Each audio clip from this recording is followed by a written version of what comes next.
Hello, hello! My name is Kallista, and welcome back to Dragon Age Origins. In the last episode, we began another round of party camp talks. We've spoken to Liliana, Qwinn, and Zevran, and Puppy, of course. Now then, I'm thinking... Let's break from what we usually do. I'm going to speak to Alistair. You know, maybe this isn't the best time to be thinking about this, but I've something to ask you. Chances are we'll be heading to Denerim soon. And when we're there, I wonder if we might be able to look someone up. You have a friend outside the Grey Wardens. We'll probably be a bit too busy to make social calls. Loghain will get what's coming to him, I promise you. From how he's talking, I don't think he's talking about Loghain. I think if he was talking about Loghain, Alistair would be angry because Alistair has not hidden his contempt for Loghain so far. So, you have a friend outside the Grey Wardens? I'm not talking about a friend, exactly. And no, it's not that sort of friend either. The thing is, I have a sister, a half-sister. I told you about my mother, right? She was a servant at Redcliffe Castle and she had a daughter. Only, I never knew about her. I don't think she knew about me either. They kept my birth a secret after all. But, after I became a Grey Warden, I did some checking and, well, I found out she's still alive. In Denerim. Have you contacted her? That's wonderful news. So, who is she to you, really? Family is very important to Artin. And the fact that Alistair thought he didn't have any, and the fact that now he suddenly does, yeah, I think she'd be very happy for him. That's wonderful news. She's the only real family I have left. The only family not also mixed up in the whole royal thing. I've just been thinking that maybe it's time I went to see her. With the blight coming and everything, I don't know if I'll ever get another chance to see her. Maybe I can help her. Warn her about the danger, I don't know. What are you expecting she will do? We don't have time for side trips. If you want to, we could try. You could see her once this is all over. Here's the thing. She could be dead by the time that this is all over. If the Darkspawn spread that far. And as I mentioned, one, family is very important to Artin. Two, I think she is trying to be more encouraging towards Alistair. I think she's kind of going back and thinking about things he said, and she's kind of been rolling her eyes and being like, oh god, he won't stop joking. And she's kind of seeing, actually, he's more similar to me than I thought he was. They're kind of like two sides of the same coin, with Artin being the serious side of said coin, Alistair being the joking side of said coin. Different personality types, but very similar kind of feelings on royalty and that kind of thing. So I think she is kind of doing her best to try and be more encouraging, be more open to him. If you want to, we could try. Could we? I'd appreciate that. If something happened to her and I never went to at least see her, I don't know if I could forgive myself. Her name is Goldana, and I think she remarried but still lives just outside the alienage. If we're in the area, then, well, it's worth a look. Yeah, we won't be heading to Denerim for a while, but when we do, we will absolutely be keeping that in mind. Something on your mind? Has anyone ever told you how handsome you are? Ooh, No, I don't think so. I have some questions. Of course.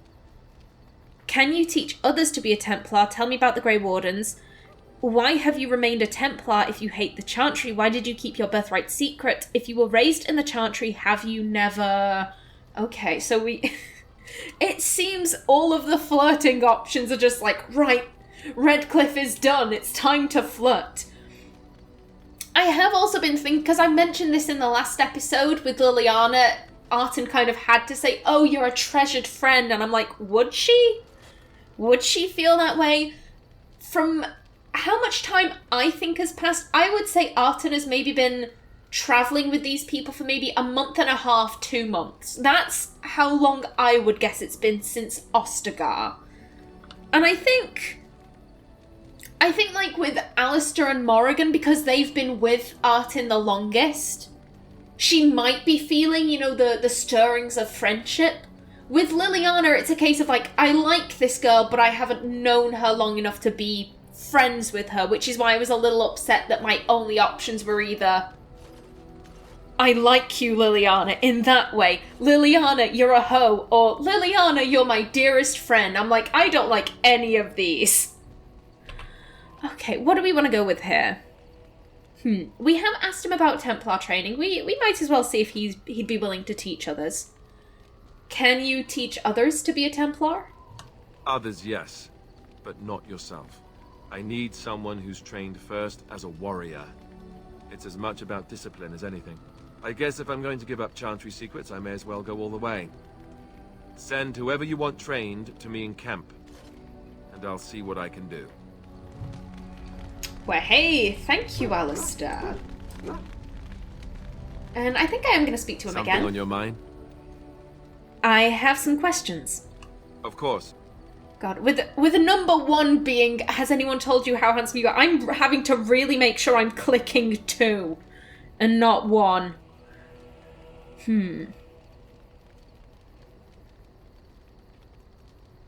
What do I want to go with? I do know what quest I'm going to do next, and which it does mean I will be having party camp talks sooner rather than later, because it's only a short quest. So I don't need to ask all of these. Why have you remained a Templar if you hate the Chantry? Have you seen the uniform? It's not only stylish, but well made. I'm a sucker for good tailoring. I thought Templars wore heavy plate mostly. Oh, I don't think I've ever seen you wearing it. Not this again. Can't you answer a simple question? Yes. If Alistair had said this prior to Redcliffe, Artin would have gone with number 3. Like I said, she's not too fond of his jokes, but she's taking a deep breath. She's doing her best not to roll her eyes. Alistair is more similar to her than she gives him credit for. I thought Templars wore heavy plate mostly. That's just in public. In private, we have these yellow and purple tunics, right? Much more comfortable, and you don't break the beds when you jump on them during a pillow fight. And what's the real reason? You had lots of these pillow fights, I take it. So this is where you deflect questions with humour, right? Do all Templars make these jokes, or just you? I think it's between 3 or 4.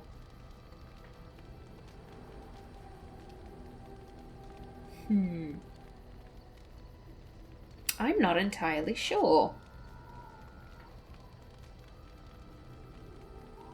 So this is where you deflect questions with humour, right? I'd use my shield if I could, but I think you might actually spot me hiding behind it. You don't really want to know about my being a Templar, do you? It's really quite boring. I do really want to know, yes. Then make up something more exciting. You don't have to tell me then, I was just curious. Not if it's going to lead to more of your stupid jokes, no. Yeah, she genuinely does want to know. I do really want to know, yes. Poke, poke, poke. Tell me everything about your life, Alistair. All right, if you insist. It's not like we have anything better to do, right? The truth of the matter is that I did hate going to the monastery. The initiates from poor families thought I put on airs, while the noble ones called me a bastard and ignored me. I felt like Al-Eamon had cast me off unwanted, and I was determined to be bitter. But I took some solace in the training itself, I guess. I was actually quite good at it. What did you enjoy about the training? Enjoyed hunting mages, did you? I think I understand. What did you enjoy about the training? The education, mostly, but also the discipline. You need to have a disciplined mind in order to use the abilities we have. It was difficult, but rewarding. I never really felt at home anywhere, though, until I joined the Grey Wardens. And Duncan felt my Templar abilities might be useful for when we encountered Darkspawn magic, so I kept it up. What about you? Do you have anywhere you consider home? Not anymore, no. Orzammar is my home. I miss it. I guess my home is with the Grey Wardens now, with you. Home is wherever camp is, where travelers are now. No. Artin is loyal to Orzammar. First and foremost. It's why she, if you remember at the very beginning of the game during her origin, she was kind of like, it was when she was talking to Duncan, and she mentioned the fact that she'd make a piss poor Grey Warden because she is loyal to Orzammar. That has, to be perfectly blunt, that's played very true. She is loyal to Orzammar first and foremost. Everything she does is with her homeland in mind. Orzammar is such a hard word for me to say with an American accent. Okay. Orzammar is my home. I miss it. But it's not your home anymore, right? You can never go back for good. I think I understand how you feel. We won't always be traveling like this, you know. Once the war is over, once the Blight is...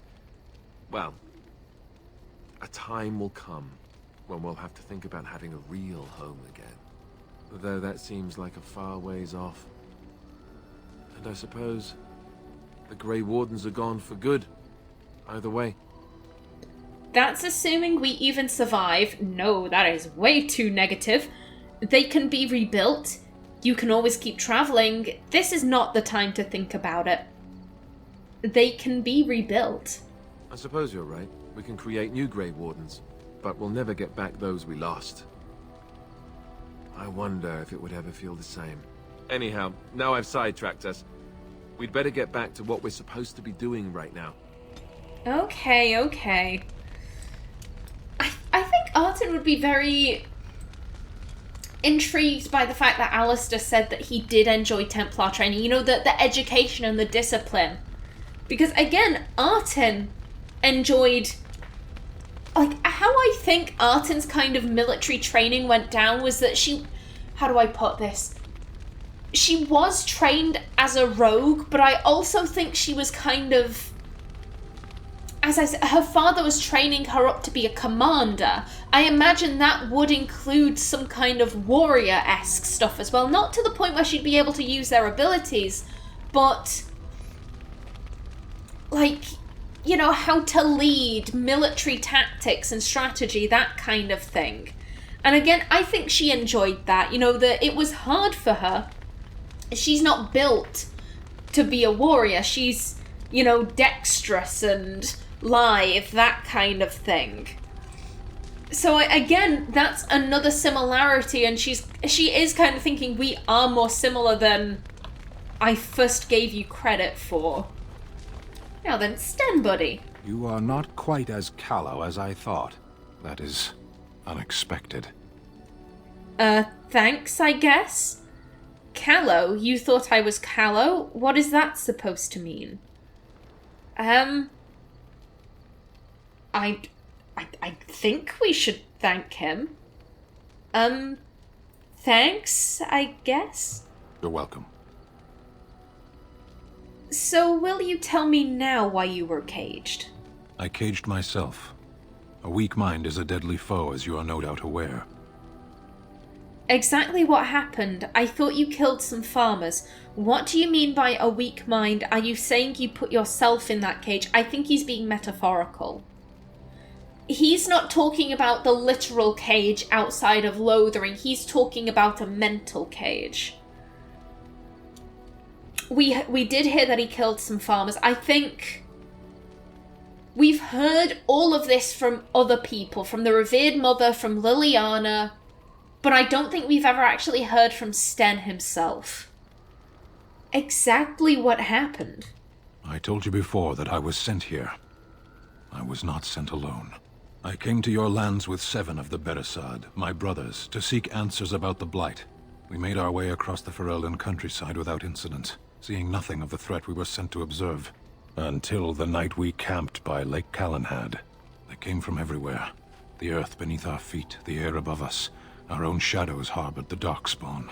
I saw the last of the creatures cut down, too late. I fell. What happened to the other Qunari? A few darkspawn beat you? That's pitiful. That sounds like what happened to me at Ostagar. Where do the farmers come in? Not number 2.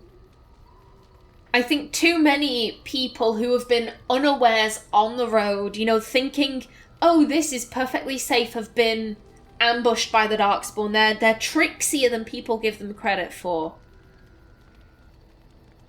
That does sound an awful lot like what happened to us at Ostagar. That sounds like what happened to me at Ostagar. I heard the stories of Ostagar. Your kith stood their ground when others fled. No one can do more than that. I don't know how long I lay on the battlefield among the dead, nor do I know how the farmers found me. I only know that when I woke I was no longer among my brothers, and my sword was gone from my hand. You probably dropped it on the battlefield. What did you do? And you somehow thought the farmers killed your brothers. You probably dropped it on the battlefield. Perhaps. I searched for it, and when that failed I asked my rescuers what had become of it. And then? Did the farmers know where it was? You killed them over a lost sword? And then? I killed them. With my bare hands. I did. I knew they didn't have the blade. They had no reason to lie to me. I panicked. Unthinking, I struck them down. It's only an object, Sten. You could get another sword.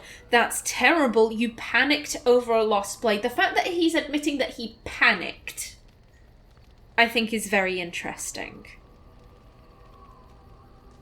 You panicked over a lost blade? That sword was made for my hand alone. I have carried it from the day I was set into the Beresad. I was to die wielding it for my people. Even if I could cross Ferelden and Tevinter unarmed and alone to bring my report to the Arishok, I would be slain on sight by the Antam. They would know me as soulless, a deserter. No soldier would cast aside his blade while he drew breath. Couldn't you search for it? Accidents happen. If you're that prone to panic, maybe you did desert. How can your people possibly think that way? I think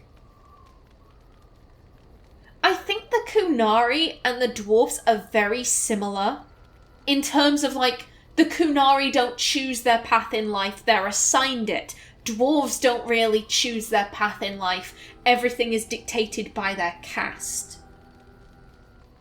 And I think that last bit, no soldier would cast aside his blade while he drew breath. I think Artin can understand that. Even if she doesn't understand everything else, even if she's like, well, couldn't you have just turned up with a different, like, he's got a long sword, wouldn't that do? Like I said, she's kind of like partially understanding him, partially she's like, this is just too alien for me. Couldn't you search for it?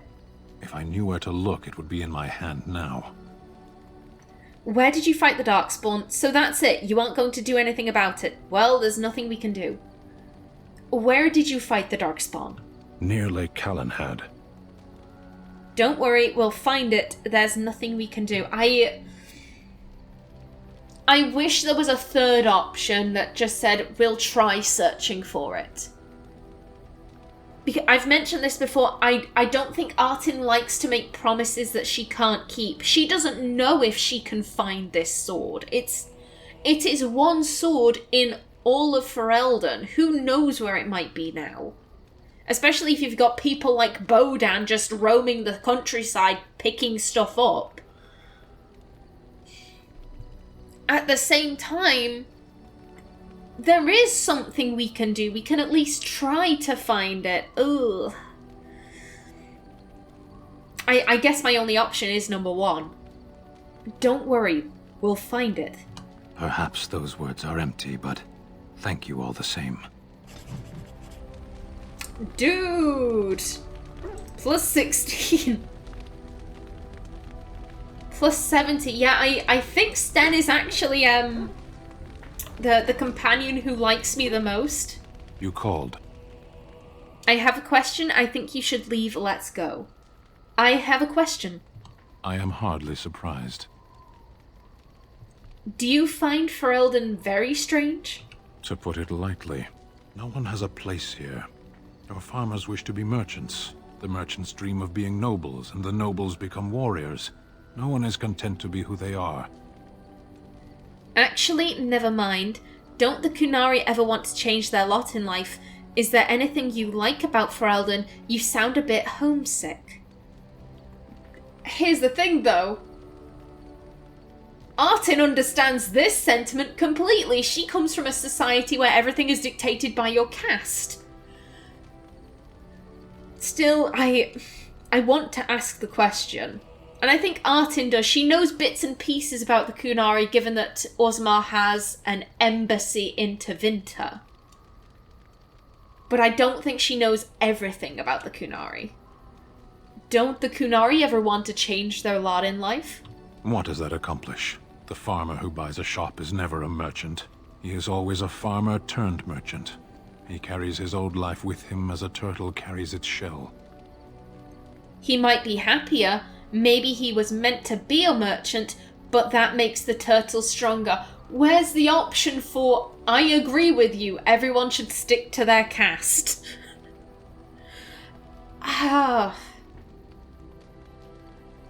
Artin's thoughts on the caste system is that, how do I put this? She wants more flexibility in the castes. I think that's what she's after. I think, as you said, you might have someone who was born to smith caste parents who would be an absolutely god-awful smith, but would make for quite a good warrior, and the only way they can do that is either by joining the Legion of the Dead or going topside. So either way, Orzammar is like losing, a potentially valuable member of society. And you have the casteless, who are practically an army within themselves, yet Orzammar's like, no, we don't want to let them join the proper army. We'll just allow ourselves to die. So she, as I said, she is very progressive. At the same time, I do think she is like, the caste system, it's, how do I put this? It simplifies things. It gives you a path in life that, everything's set out for you. And if you can do well at that, then that's great. She wants flexibility for the people who are maybe like, oh no, I'm shit at smithing.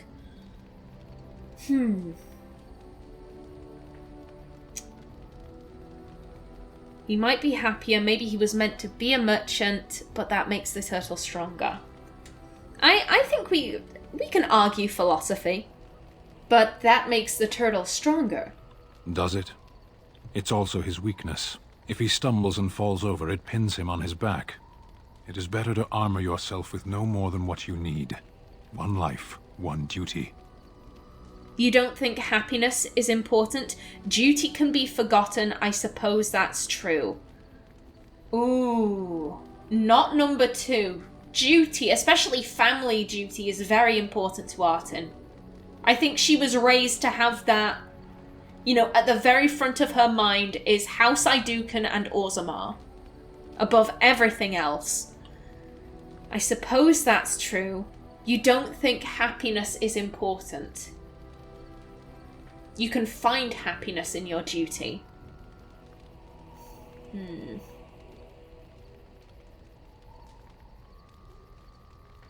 Again, I think Artin is arguing points that she doesn't necessarily hold. She just wants to see where Sten is. You don't think happiness is important? You can learn to find it in doing your duty. Exactly. In serving your people. There is no need to search for it. Shall we move on? Ooh.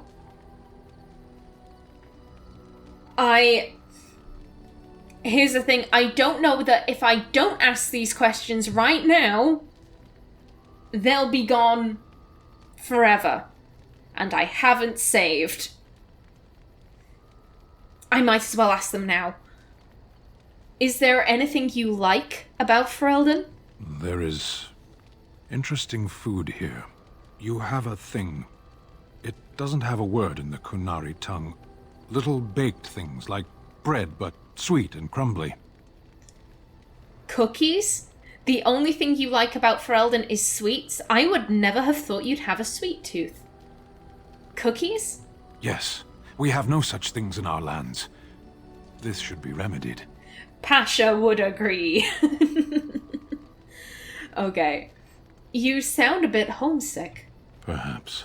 It's strange to be in a crowd and hear a language that is not your own. To see faces that are and aren't like yours. I miss the smells of Saharon. Tea and incense and the sea. Ferelden smells of wet dogs. Dogs don't smell that bad. You left out rotting garbage. Let's go.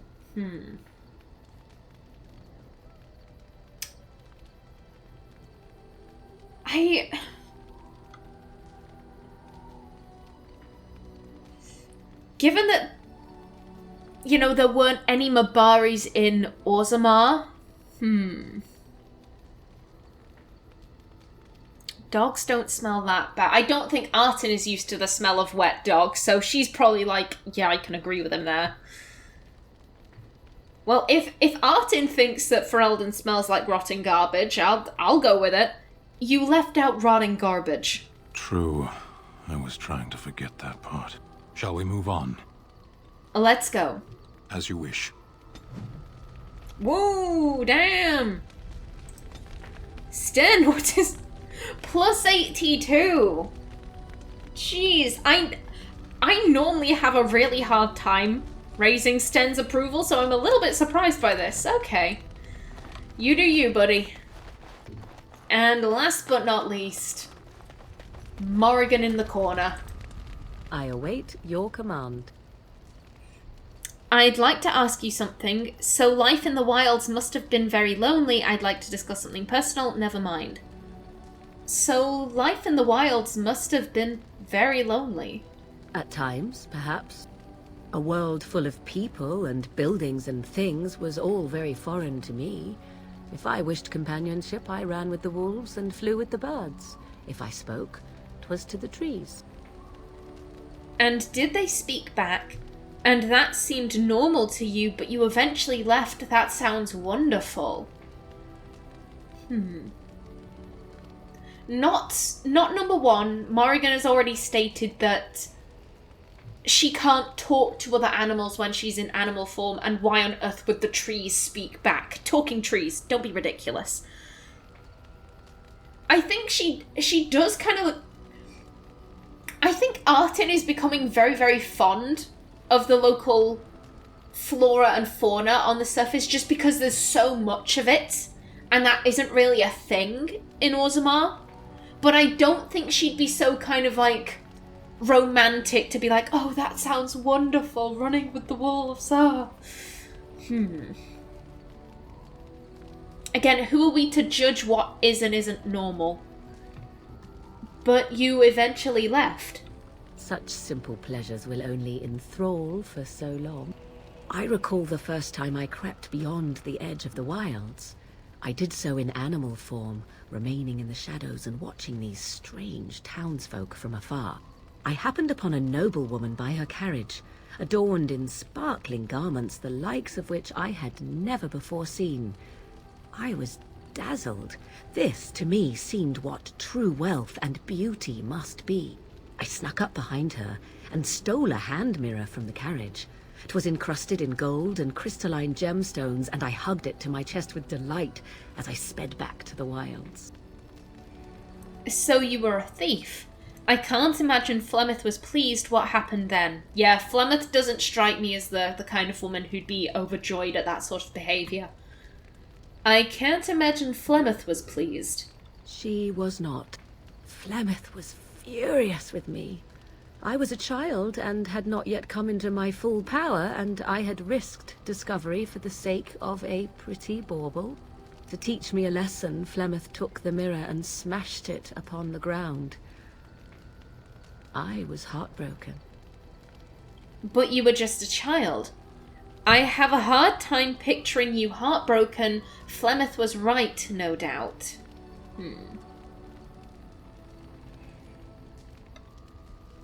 Again, Artin is very confused by Morrigan's relationship with her mother.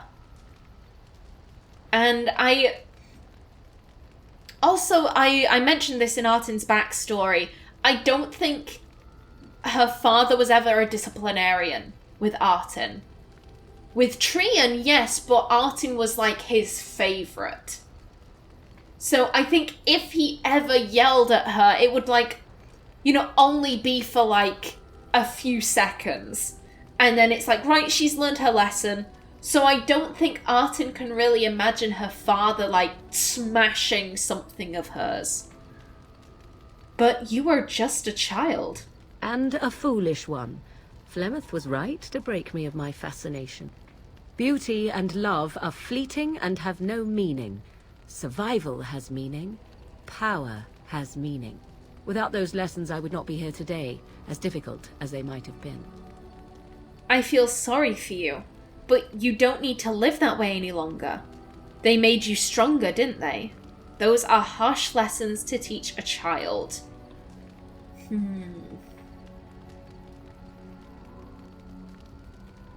I think they did make her stronger. I think Artin's... As I've said, Artin has agreed with Morrigan that survival kind of trumps everything, just given the fact that how much Orzammar has to fight. And I think, to be perfectly honest, I think Artin and Morrigan, they share, like... How do I put this? They share an alignment, but Morrigan is like neutral evil, Artin is neutral good. That's the best way I could put it. Like, very similar viewpoints, but they've taken quite different paths to reach them. And I think, yes, survival has meaning, power has meaning. Artin can agree with that. They made you stronger, didn't they? They did indeed. To return to your original question, perhaps my time in the wilds was indeed lonely, but such was how it had to be. I find myself at times wondering what might have become of the girl with the beautiful golden mirror, but such fantasies have no place amidst reality. And anything else? I'll await your command. I'd like to ask you something. So, full of questions, are you?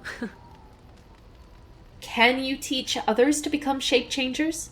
I cannot teach you, no, but any other mages that cared to learn, yes, I could do that.